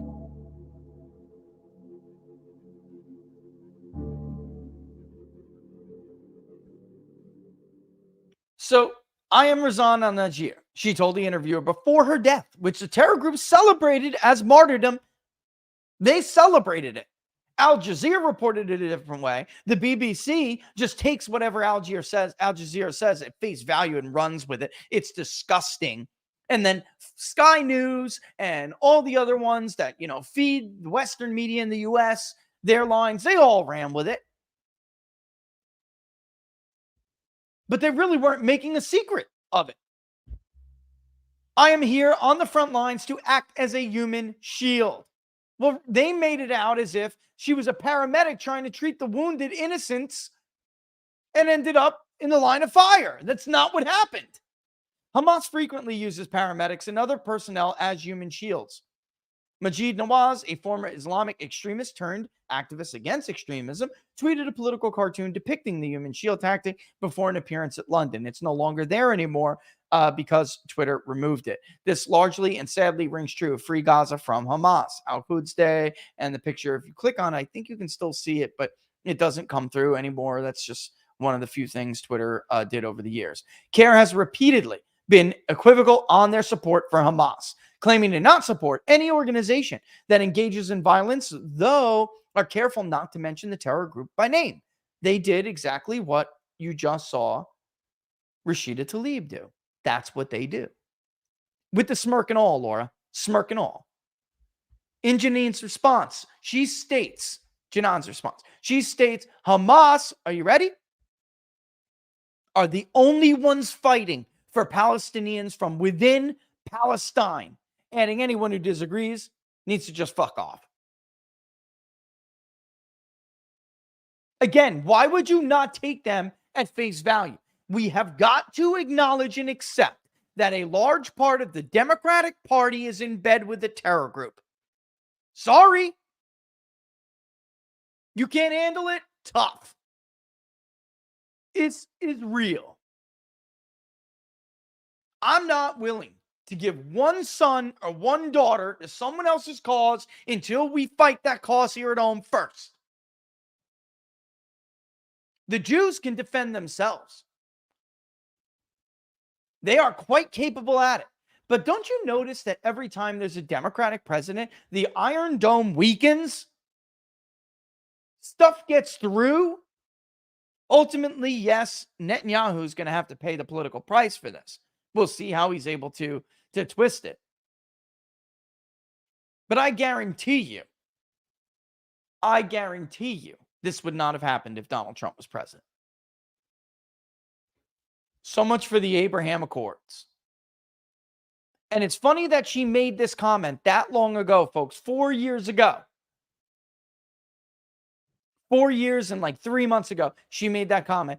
I find it hilarious because the former leader of Hamas just took to YouTube yesterday and said the same thing. To these people, the Palestinian Authority are liberal. They're weak. They're too weak. And he called for Muslim outrage and resistance, especially on Friday. This woman praises him. June 10th, 2018. Let's free the people from your pro-Zionist rhetoric. If people can't understand by now that Hamas was created mid-80s as a resistance to Israel, that they are the only ones fighting for Palestinians from within Palestine, screw the PA, then all you all need to just, you know what. The PA is a reference to the Palestinian Authority, led by then Mahmoud Abbas. Once political adversaries of Hamas, the Palestinian Authority has become increasingly radical. Following the passage of the rewritten resolution, which was watered down to the point even Representative Omar voted for it, Sarsour took a victory lap on Twitter, posting, "They tried to divide us, but we won. Proud to be a part of an inclusive movement that calls on us to stand up against all forms of bigotry and rejects pinning us up against one another. They tried to divide us, but we won. Updated new resolution language here." According to the Center for Responsive Politics, CARE contributed directly to just 2 congressional candidates, with Representative Omar being the top recipient. Can you guess who the other one was?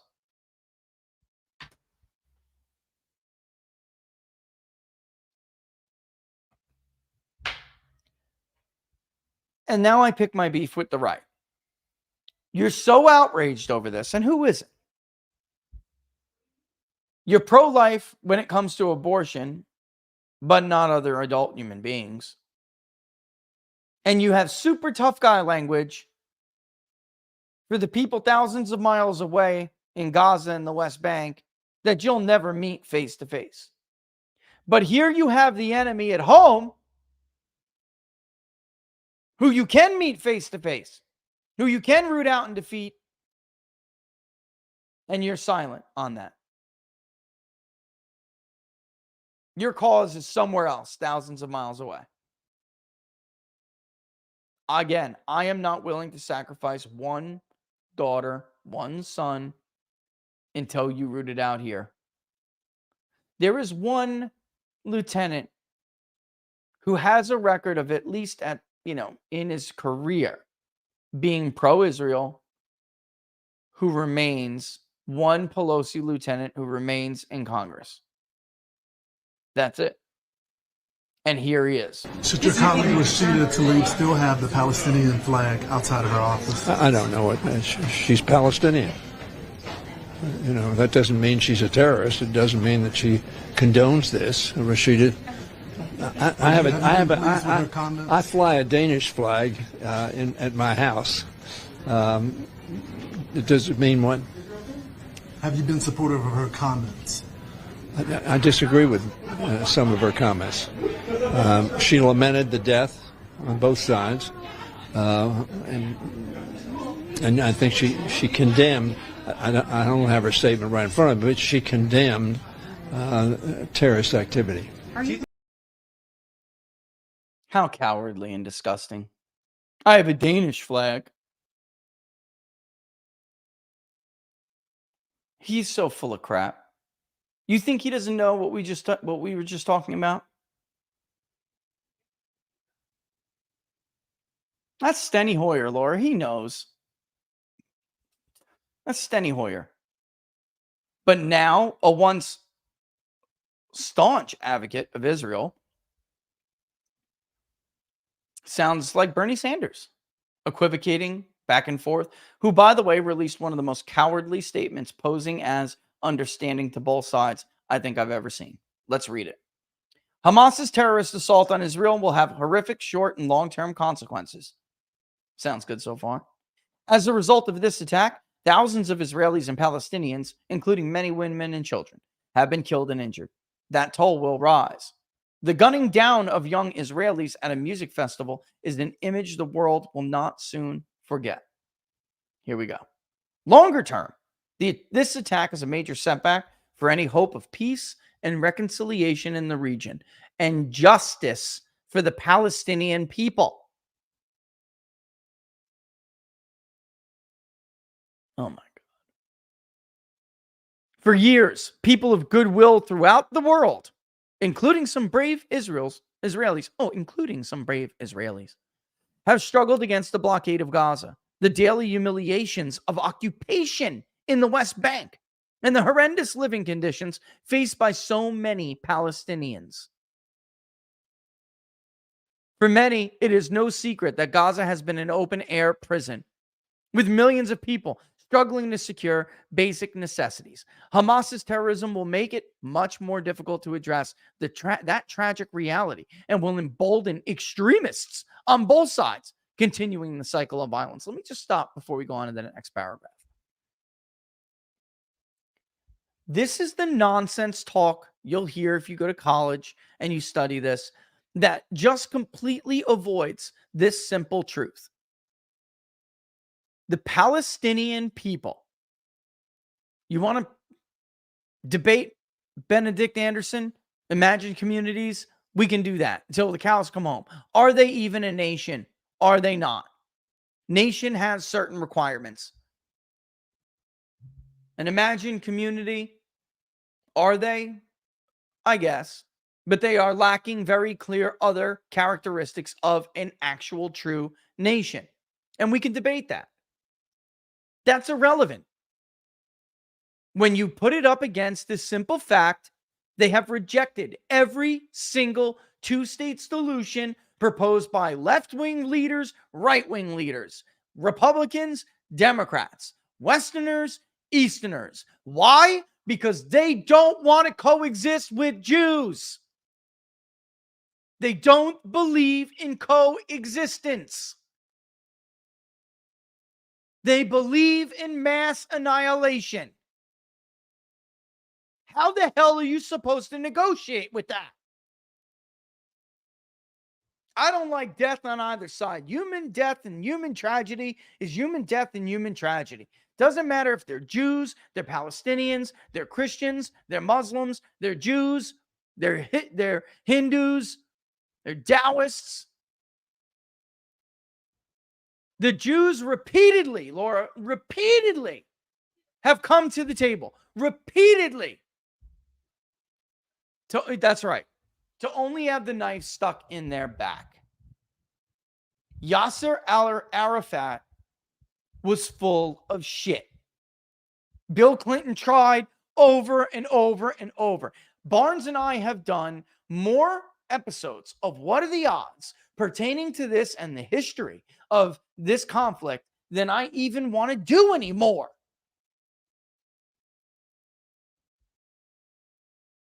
The Palestinian people want an exception to every rule in human history and human civilization pertaining to nations, while also wanting to be considered a nation.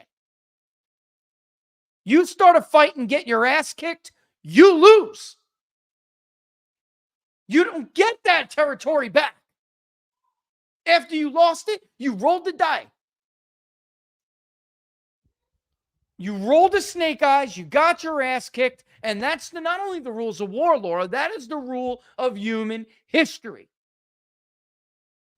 You don't get a do-over.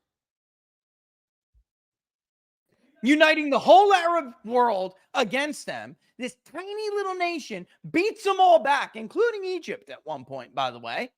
One of the largest military forces in the world, in case you didn't know. And we're supposed to feel bad that Israel thinks, you know what, I'm going to have to take this territory because it's a national security risk, and I'm going to have to make sure that we have a little bit of a buffer here. That's what it's all. Not only that, that's different, but no, but I'm talking about that buffer. They're the only ones that seem to think that when you lose that land and in a war, you get it back. That makes no sense whatsoever. Laura, in what world? We can equate this to the Alsace-Lorraine, between Germany and France. Countless people died over control of that because both Germany and France saw that as their buffer. And let's it was real, only until Israel they agreed. Needs that buffer.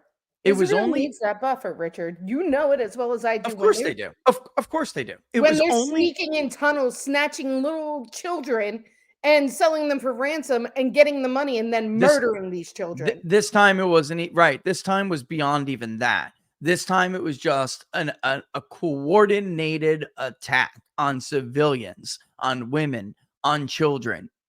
They're literally celebrating that woman, that young girl, she's not even a woman. She's a young girl. She's like 19. They're literally celebrating. Oh, don't worry. She's in a hospital in Gaza. Well, right after she's been raped by countless men. I don't even know, honestly. And, women, we've talked about this a lot, Laura. It's almost like being a survivor of an assault like that is harder than dying sometimes. I mean, so we're supposed to celebrate that, like, they had their way with her and gang raped her, but don't worry, she's still alive and in good health. Are you out of your mind? What the hell is wrong with these people? Not only that, let's just go back to the Alsace-Lorraine for a second. That only stopped. That tension, that conflict only concluded when they both decided to live with each other in peace. The French and the Germans said, we are going to share this border forever. No more war. Germany lost their ability to militarize over it. The French went a different way. They went the way of social welfare programs. I don't even want a defense. That is not on the table here. The Palestinians will never stop killing Jews. Never. Trump and his two-state solution, right? Bill Clinton, his two-state solution. Even George W. Bush once celebrated as the evangelical president, which, by the way, we didn't get a chance to go over. Trump's evangelical support is just way too high for anybody to beat him. I mean, it's just way too high. Way more than George Bush. They rejected that. Trump, see, this is the thing with Trump. He knew they were never going to accept the two-state solution. He put forward one of the most generous, he used his own political clout with the Jewish people because Israel loves Donald Trump, in case you don't know that, anyone watching. Israel loves Donald Trump. So he used his own popularity and his own clout to propose a solution that was one of the worst solutions for Israel, proposed in years. And they still said no.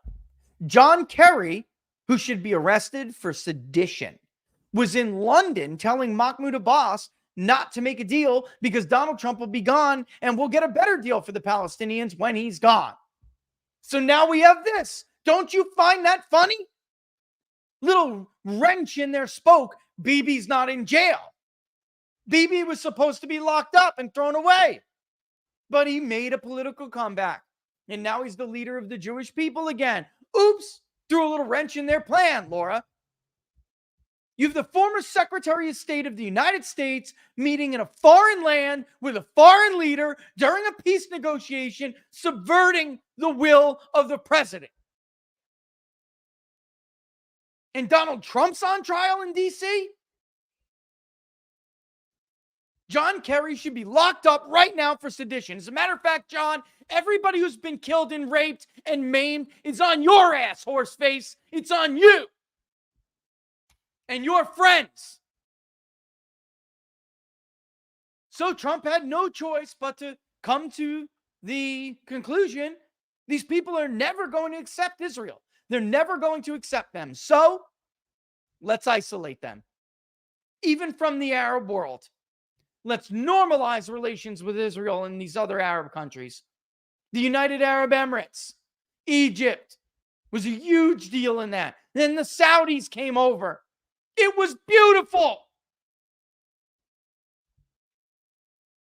And it left the Palestinians who want blood, who want death, who want chaos in isolation. But now, it's a Democratic administration again. So here we are. I do have a conference call I got to go on at 2 o'clock, so I do got to boogie. But just remember that. I think they're too dumb to understand the significance of what their decisions do. But I do think that they are not pro-Israel. And until, I don't know why we're entertaining this charade, guys. Until we realize that there is a large chunk of the Democratic Party that is in bed with Hamas, that sympathizes with Hamas, that is anti-Israel, then we're just sitting and beating our heads against the wall. Let's deal with the sedition at home. Let's deal with the enemy at home. Then we can turn our attention elsewhere. If it poses a vital national security risk. You give the Israelis what they need, they'll kick the hell out of them all by themselves. All right? That's the difference between Israel and everybody else who claims to be our ally. Britain is weak. France, weak. Germany could be strong, but they're weak. Japan could be strong, but they're weak. Finland. You kidding me? NATO is a shell of its former self. That's all there is to it. I'm out. Locals, YouTube, we got to go over this poll in a lot more detail. The rest of you, I'll see you Friday. Don't forget to share, like, subscribe, join Locals, peoplepundit.locals.com. Nothing but love for you.